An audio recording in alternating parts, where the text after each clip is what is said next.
Hello everyone, welcome to April. It is officially 1 month left of the course. I know I say it every week, but it is hard to believe that we only have 4 weeks left of the semester. And I mean you, have quite a bit left to do as far as some of your expectations for assignments to finish out the semester. So this week, my video is going to be pretty short. It's going to, one, talk about the remaining expectations and what's left in the last 4 weeks, and then also talk a little bit about last week and do a recap of last week and the importance of stakeholder analysis and coalition building. So thank you all so much for posting your stakeholder analysis worksheets. I hope that was helpful. And I hope you could see the importance of really doing this and doing a stakeholder analysis well when you're starting to build your coalition. And the reason I do it is because in public health, many times we don't take the time to actually do a stakeholder analysis. So many times in public health, we have the same people at the table, no matter what the mission of the work group is or the coalition is. I know I get invited to so many different work groups and coalitions and stakeholder meetings that I'm on one that's related to trauma-informed care, I'm on one that's related to community health workers, and one that's related to accountable health communities. And I have some knowledge about all of these things, but they're not things that I have researched or done a lot of work in. And I sit there and think, and many times I'm invited to other coalitions, and I say, you know what, I might not be the right person for this coalition. Who else from the college could attend in my place? So you have that expertise and you have that knowledge from someone that is really passionate about this. Because many times people invite me because they want the College of Public Health represented, and they want someone that maybe has some power and influence. So they invite me and they know I'll come to the table and I will participate. So it's comfortable just to invite the same people around the table that we know and we know well and we know they do good work. But when we do stakeholder analysis, it's really important that we can look at and say, okay, College of Public Health, we're doing something around violence. Who knows violence prevention well? Who could come to the table around that? It doesn't always have to be Dr. Grimm. It doesn't always have to be Dr. Khan. It can be someone else, another faculty member that maybe isn't asked to step up and be part of these coalitions. So thinking about in your community, because people really are passionate about specific things. They're passionate about health in their communities and improving communities. So when we do a stakeholder analysis, we can really think about who are we leaving out. And many times we leave out the true grassroots community members. And we say we're going to do grassroots approaches a lot in public health, but really many times what we do is we do grass tops approaches. We have individuals that represent the community. So a lot of times we have the executive director of a health department, the CEO of a nonprofit, the CEO of an association, CEO or a staff member of a federally qualified health center. And these people, yes, do live in a community, but many times they don't live in the community that we're trying to focus and prioritize and try to improve health outcomes. And many times, even if we try, we say, community members don't show up. They're not interested in this. But it's up to us to think about how do we get people to show up? What are the conditions that we can put in place to really make it easier for people to show up? Are we having our meetings in the middle of the afternoon when most people are working and they can't get off work? Are we having our meetings? So for example, if I have a rural health project and I try to require people to come to Omaha, that's not really conducive and inviting for people to say, well, you're doing a rural health project, but we're coming to Omaha to the College of Public Health to attend a meeting or a work group or strategize around this coalition. If it's in the community that you live in, are we doing it in the evening so people can be there? Do we have daycare? Do we have food? Do we have transportation? Do we have stipends for people to attend? Do we have all these things in place? Do we actually do it in the community where make it easier for people to get to? So we have to think about all of these things when we get past the stakeholder analysis and what's it going to take for people to be able to attend. I hope you were able to use the systems piece too, because a lot of times we stick to who we know, what we know, the disciplines we know in public health. When we do a stakeholder analysis, it's really important to really think about all the different disciplines and the people from the public health system. So thinking about academia, thinking about individuals from the for-profit sector of business, thinking about people from maybe the media, thinking about people that are from the actual community, those grassroots individuals. So really thinking about the system and thinking about who needs to be involved. And if we do this for every single coalition, every single work group, every single stakeholder group that we need, we'll have better groups, we'll have better chances of succeeding and having better health outcomes.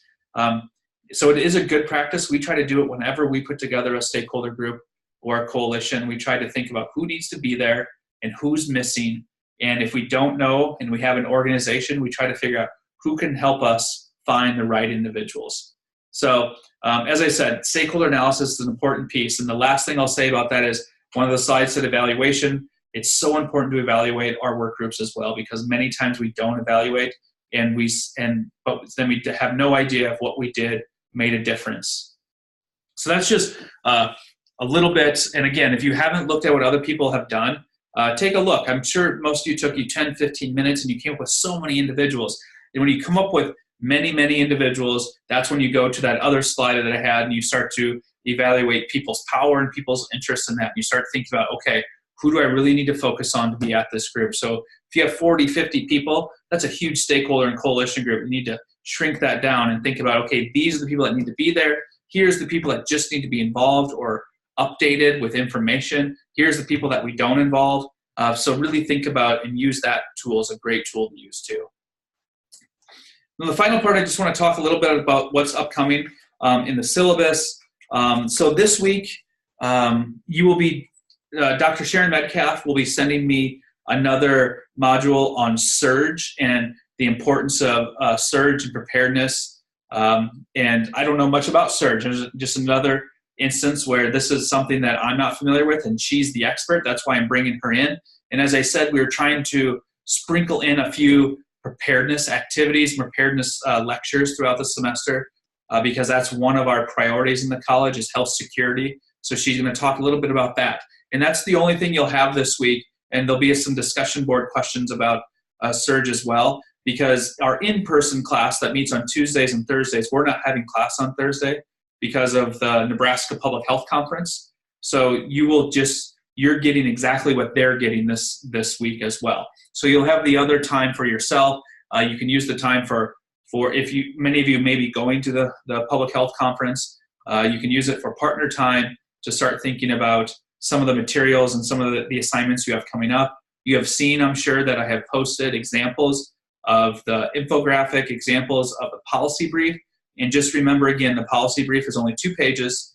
And the examples I shared were 5 to 6 pages, so you'd have to shrink those and not have as much information as they have in theirs. I also provided a few websites that can help with infographics. You don't have to use those websites. They're useful, but they're not. You can use simple Word document and build your own infographic as well. But those are, some students asked if there were templates or if there were software that you could use, and that is one software that has been used in the past.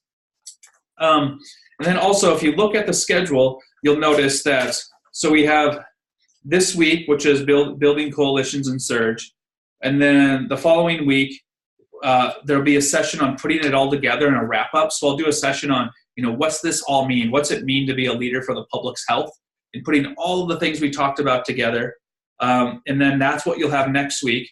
And there'll be a brief discussion board. And then you have, if you had the in-person syllabus, it would say group time, because they're getting a full day of group work as well. So you'll have group time to start thinking about and finalizing some of the materials you have around the project. The policy brief is due on the 11th, and the infographic is due on the 11th, and then your project presentation is due on the 16th. And you will be getting a separate, Annalisa McMillan, the director of distance education, is creating a short module on how you will post your presentations.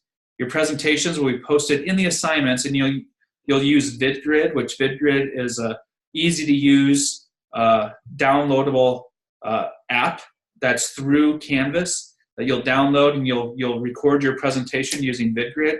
And the reason she's going to provide a module is because all of you are going to be providing peer reviews of everyone else's presentations. And I'll use those as part of the grade. And the reason I'm doing this is because if you'll notice, after the week of April 9th, which is next week, we don't have any more content. It's 2 full weeks of presentations if we were in person. So you get 2 full weeks to review each other's presentations. And it will take a little bit of time because there's 36 of you in the class. So you'll review 17 other presentations that are going to be about 7 to 10 minutes. So it's going to take a little bit of time to watch each of the presentations.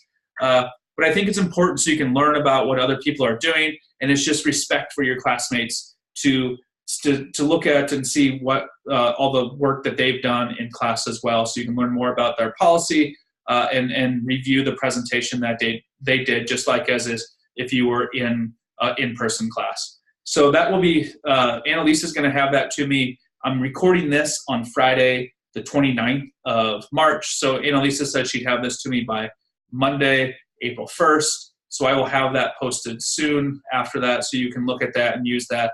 And as I said, the presentations are not due until the 16th, so you have time to record your presentations, and then you have all the way until the 25th to do all the peer reviews. And the peer reviews will be pretty simple. They should be, Annalisa is looking into if they can just be done electronically within the Canvas site. So I think that's all the information, all that I have for this week in this video. As I said, I'll be posting, Dr. Metcalf is sending me her materials hopefully by Sunday, which is the 31st. So by the 31st, I should be getting Dr. Metcalf's materials that you can watch and respond to this discussion board during the week. If you have any questions, as always, please don't hesitate to ask. If you are going to the public health meeting in Lincoln next week, please come over and say hi. I will be there both days. So come and say hi and introduce yourself if we've never actually have met in person. Otherwise, I will talk to you all soon.